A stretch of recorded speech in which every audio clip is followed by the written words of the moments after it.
Hello viewers, I'm Rudranath Sanyal. Welcome to War and Peace, your go-to program on security matters and geopolitics. Yes, once again, we thank all our viewers who keep in touch with us from different parts of the country and abroad. Well viewers, when we look at the various hotspots of potential strife in the world, we cannot miss the sight of armed men and women in uniform. The military men and women who can take part in wars at short notice. That is their mooring and that is their tradition. But traditionally again, they can and they do build and propagate peace. So, is that a paradox? Perhaps not. We will see what our experts say in this edition of War and Peace. So, our lead topic for you in this edition of War and Peace is military moorings and traditions.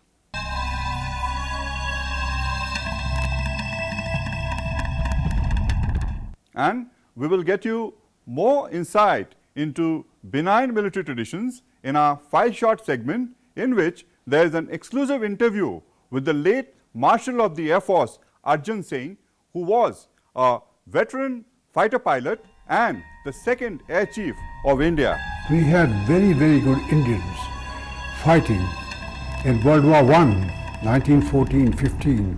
Our guests for you in this edition of War and Peace are from Noida, Lieutenant General Satish Nambiar, also a war veteran and who was a distinguished senior commander of the UN peacekeeping mission in Europe.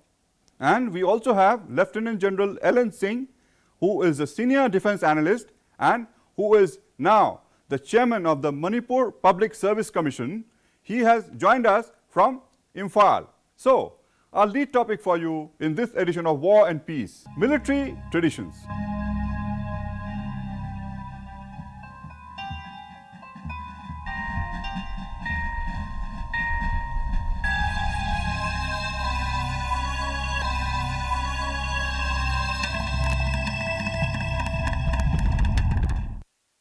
The roles of men and women in uniform who stand guard have never diminished.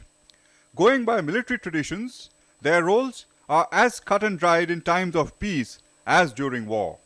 The moorings of the Indian Armed Forces particularly stand out as traditional cutting edges that work wonders in high-tech modern environments.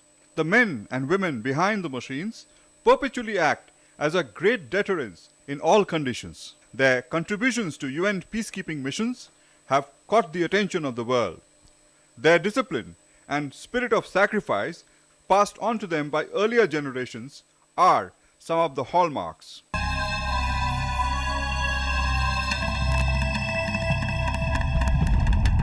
So let's begin with General Satish Nambiar, who has joined us from Noida. General Nambiar, why do you think past military traditions and moorings still fortify the armed forces in modern high-tech conditions? Well, you see, an organization like the military is sort of bound or based on traditions, customs, and it's actually the foundation of all the activities in an organization like the military. And that's true of all militaries, and in our case, of course, in the Indian Army, it's even more so because of the regimental traditions and the regimental affiliations in our own setup, which probably started at the time of the British, but it has also permeated after independence into the all-class regiments that we have, where the commitment to the battalion, the Paltan or the regiment is what carries the men into battle and make them give of their best in order to, as they say, the Paltan ki izzat ya Paltan ki naam uncha rakhne ke liye. It's basically that, and this will remain. And General Nambiar, is it a paradox that at the end of the day, men and women in uniform, the military men and women in uniform, also work to build peace and propagate peace? No, there's nothing paradoxical about it. In fact, I think I would like to sort of, point. There is a general impression in the civil society that, when you talk of an army man, he's some sort of a chap who's just goes around with his weapon waiting to kill people or something like that. It's utterly ridiculous. That is not what the army man is. In fact, I've been through wars, and I can say with some conviction that those of us who have seen battle are, I think, that section of society which would never wish a war on its people, because we have seen the misery that it causes. But when that, should the requirement arise for defending the nation, someone has to do the job, and the armed forces that are trained and equipped to do that, and we carry it out to the best of our ability. Now let's go over to General Ellen Singh, who has joined us from Imphal. Why do you think, General, the same fighting armies become symbols of peace? Put it this way, the visible presence of military is confidence boosting for normal citizens of any area. Even I'm sure we all agree that when there is a riot or a strike breaks out, the military carries out a flag march. The idea is not to harass anyone. The idea is to give confidence to the people that we are here, we will protect you. General Ellen Singh, what do you make of military moorings and traditions in modern conditions? You must understand that the duty of the military is different from any other duty, where a supreme sacrifice is required from each and every soldier when the need arises. And this supreme sacrifice can be very easily given, or is easily given by every soldier only due to the military tradition and mooring. And for this, right from the day one of our recruitment and also in the training, we are imparted as to what is expected of us, and as a person in uniform, especially in the military, where we will be required to face the enemy, it is very important that we keep up our tradition and mooring, or else the military will not be able to fight as a team. And especially in the modern days, where it is no more centralized command and control. The command and control is going to be decentralized. It is going to be the junior leaders who is going to lead small groups of people in far off places. In the good old days, the war was being fought all combined together with the general overseeing with his own eyes how the fighting is going on. But these days you are aware that the fighting is going to be in small pockets, but the results will have a bigger impact. So their military tradition and mooring is very, very important. General Nambiar, military traditions have many dimensions: military medicine, military law, military engineering, and what have you. Each of these disciplines have their own, shall we say, requirements. And as I said, as far as the infantryman is concerned, he's got a job to do on the battlefield, and to support him, others have a job to do whether it's on the battlefield or in the rear echelons. But without that commitment at various levels, you cannot achieve the overall purpose that such organizations are designed for. You talked of medicine and medical people and the law part of it. Of course, the law also comes into it, because I think the fact that there are stringent provisions of military law for people who do not adhere to the norms of behavior on the battlefield or in peacetime, and therefore each branch or section of the armed forces has its own role to play. And it depends upon, it varies from the arm or service that one is in. It is sometimes said that traditions particularly vary between combatants and non-combatants in the armed forces. Is that true? Yeah, well, this is something which goes back a long way. I recall when I was commissioned into the Indian Army, it was based on what the British had probably left behind in the days when it was the British Indian Army. there was a category called the non-combatants enrolled.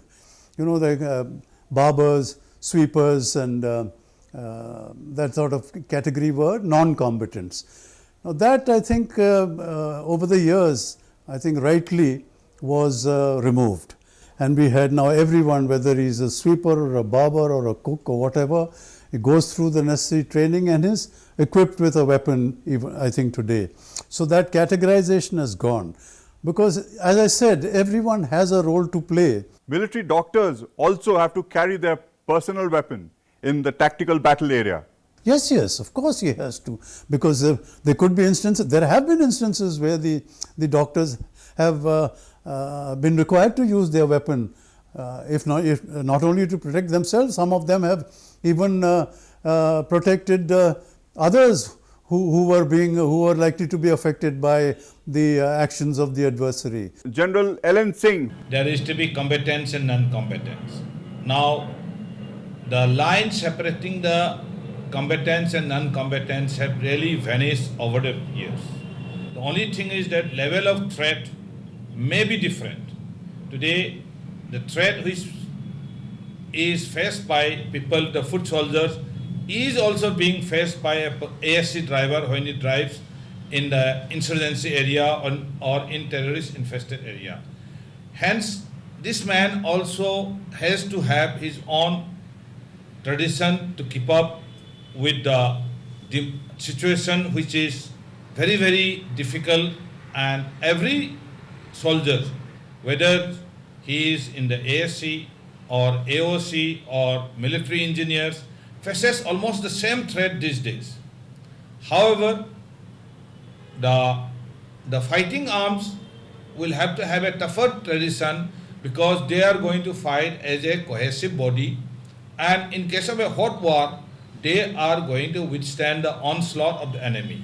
Hence, it is very important that all the arms and services have their own tradition, and it is being kept up even these days, and people do keep on following it up, especially when we join the regiments as a youngster. General Ellen Singh, what can you recall from your personal experiences?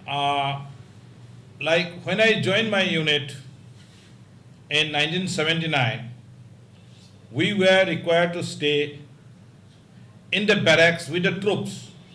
The idea was that I understand the difficulties of the troops.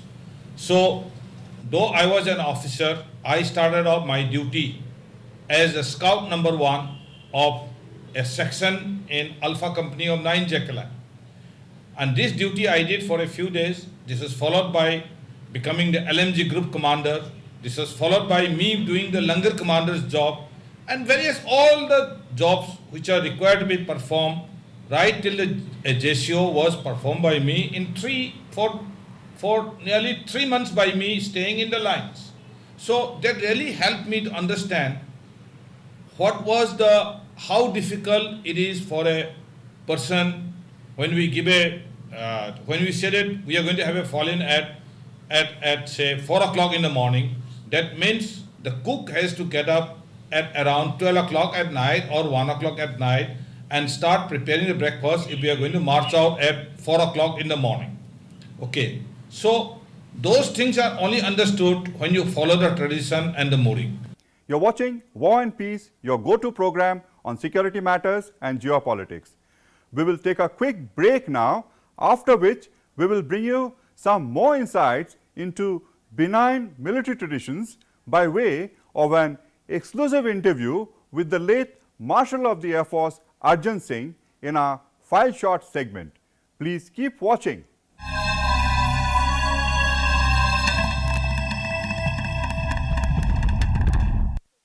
Informative, incisive, intensive. Get your daily dose of news and analysis in English News Night every weekday at 9 p.m. on DD India. Channel number 620 on Tata Sky, 199 on Dish TV, 150 on Airtel, 28 on UCN and 395 on Videocon D2H.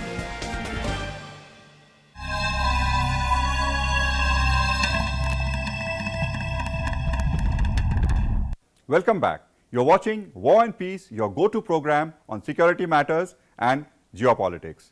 Our guests for you in this edition are Lieutenant General Satish Nambiar, a war veteran who was also a distinguished senior commander of the UN peacekeeping mission in Europe, and Lieutenant General Ellen Singh, a senior defense analyst who is also the chairman of the Manipur Public Service Commission.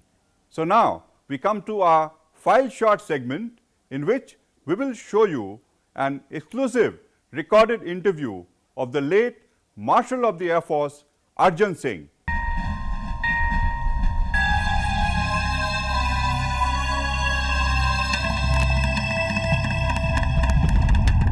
We are now at the residence of the Marshal of the Air Force Arjun Singh. Marshal Arjun Singh first joined the Air Force in 1938. He is the first Marshal of the Air Force of India. Marshal Arjun Singh, what does the Marshal of the Air Force mean to the Air Force personnel? Well, first of all, I think I would like to say that this kind of rank is given on the performance of a service as to what the government, what the people think about the government. So it's a great morale booster in a way that the Air Force has got a marshal, which is 5-star general, you can say. It's equal to a field marshal. And I'm quite sure that, well, people feel proud of it that the Air Force has a marshal. They also know it's because of their work that I've been able to get this rank. When do you wear the uniform as the Marshal of the Air Force? Well, on all official functions. What is the kind of change that you have seen over the years? Really, you can say the Air Force started in 1931. And it started on a very good way because we got very highly qualified people. Previously, the ruling power, the British, never quite trusted the Indians to become pilots. I think it's not because they couldn't trust Indians, but they thought they probably won't be able to make technically flying this and so on. And I think they were forgetting history to some extent, because we had very, very good Indians fighting in World War I, 1914-15. One of them I remember was Lieutenant Roy, the other was Lieutenant H.S. Malik, and there was another person and so on. So, and they were decorated. Actually, historically, Roy is the first man to have got Distinguished Flying Cross in battle. The expansion of the Air Force was very slow. It started, you can say, about first flight was formed in 1933, 1st April 1933. And till I joined, even one squadron was not complete. Intentionally very slow process of building up the Air Force. It was the British policy, you could say, to have a lot of soldiers and so on, but not have a very highly technical service. I think Air Force is a very highly technical service, and every technical service changes a lot. It's mostly in technology. I think as far as man management is concerned, it's the same. It's dealing with human beings. You've got to be a professional.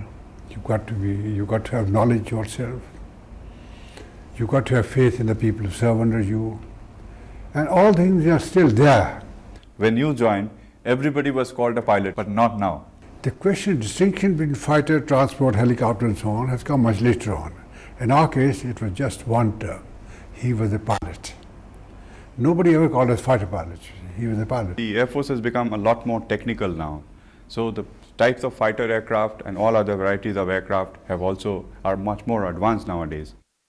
How do you look at this evolution? The aircraft that you flew and the aircraft that you see nowadays? Oh, well, actually when I retired a long time ago, about 36 years ago. I used to fly the MiG myself, and the MiG is still there. MiG-21? Yes. You were a MiG-21 pilot as well? MiG-21 was still there. I used to fly MiG-21. I used to fly regularly the MiG-21 as the Chief of the Air Staff. I liked it extremely well. I found it very easy to fly, good to handle, easy to land, except it landed at a much higher speed than we used to in previous one. But that, I think, didn't make a difference at all. And I found it a very safe aircraft.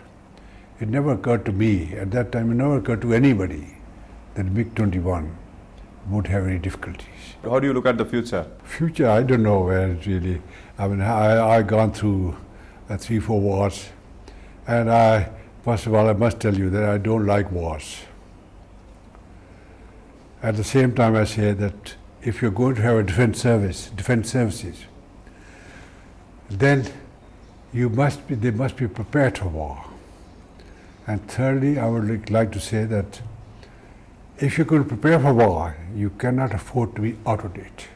Whatever the financial load on the country.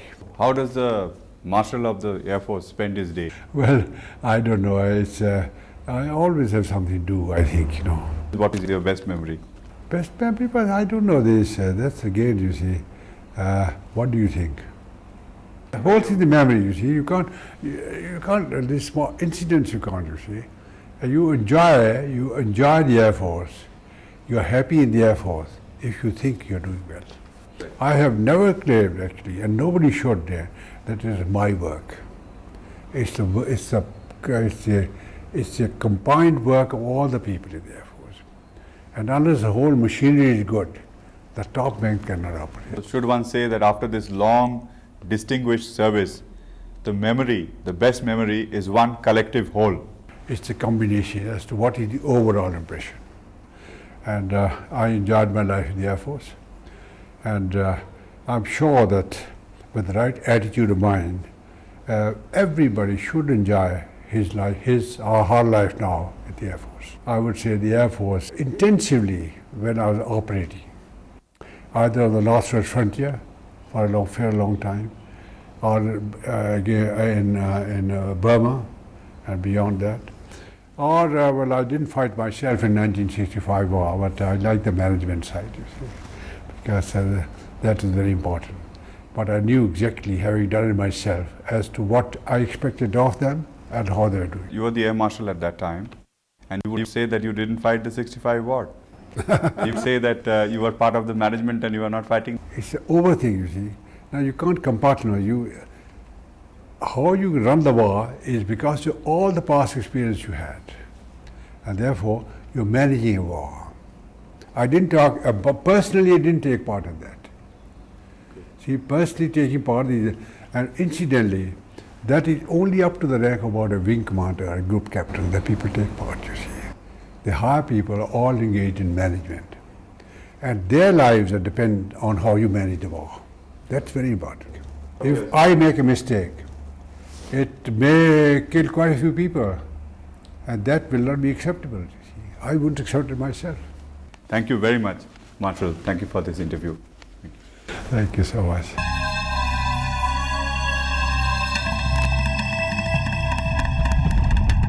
Now let's straight away go back to Noida, from where Lieutenant General Satish Nambiar has joined us. General Nambiar, we saw in the recorded interview that the Marshal of the Air Force, Arjan Singh, who was himself a veteran fighter pilot who had flown both the vintage aircraft and supersonic fighter jets. And despite being a war veteran, he said that he actually didn't quite like war. What is your take? Yeah, in fact, what the Marshal of the Air Force said reinforces the point I've made, and that would be the view of all right-thinking military men, because I think none of us want war to be inflicted on our people. But again, when it's required, it will be done, and the Marshal of the Air Force is an example, a striking example for us. I mean, the example that he set in terms of during World War II and in the subsequent after independence, his performance. I think he's an icon for all of us and will remain for generations to come. And General Ellen Singh in Imphal, what would you like to add? A Marshal of the Air Force is absolutely right. The military really does not prefer war. No military man will say that there should be a war. They will say that as long as possible, war should be avoided. However, if there is necessity, we will undertake. And General Ellen Singh, you are also the chairman of the Manipur Public Service Commission. So what are the similarities or differences between the benchmarks and traditions that are important in the civil sector and the military benchmarks? My experience is that in both the fields we are looking for intelligent people, we are looking for physically fit people. But in case of military, we are looking at people who will not be questioning too much.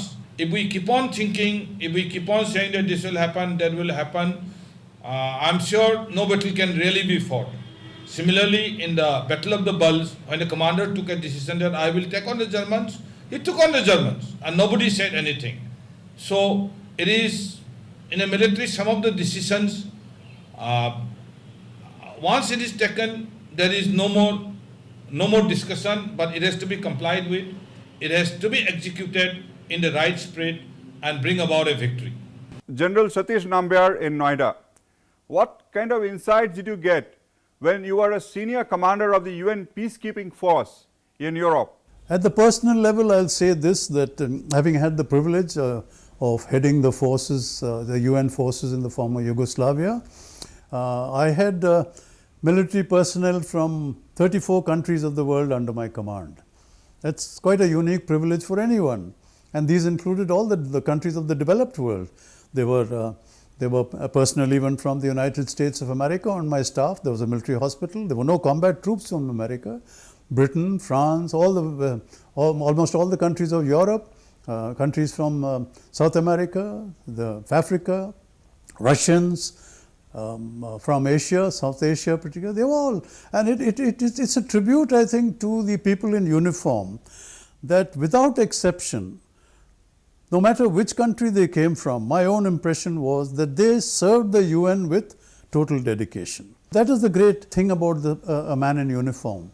And how would you like to look at the future, General? I think the youngsters today, are, whether it's at the leadership level or the rank and file, are doing their job with the same commitment that was done earlier. And I have no doubt that in the future that will remain for as long as we retain the right values in our system. And General Ellen Singh in Imphal, how would you like to look at the future once again? Individual talent, if we cannot contribute to the betterment of the group through this tradition, the talent really may not be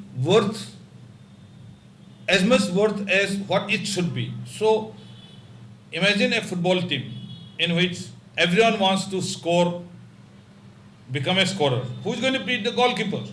So similarly, we have to have a tradition, we have to have a team spirit, we have all to be operating. Yes, individual talents have to be rightly utilized. A person who is playing, who is good at dribbling, he will be made the wings or in the forward. A person who is good at stopping will be put as a back. A person who is excellent in catching the ball will be made a goalkeeper. And I feel that is the only way a society or an organization can really develop. So viewers, on that traditional note, we come to the end of this edition of War and Peace. If you wish to write to us, you can send your letters to War and Peace, Room 513, Tower B, Doordarshan Bhavan, Copernicus Marg, New Delhi 110001. You can also send an email to warandpeace2004@hotmail.com. And viewers, please mention your address and phone numbers when you write to us. So, thank you, General Nambiar in Noida. Thank you. Thank you, General Ellen Singh in Imphal. And thank you all. Bye-bye.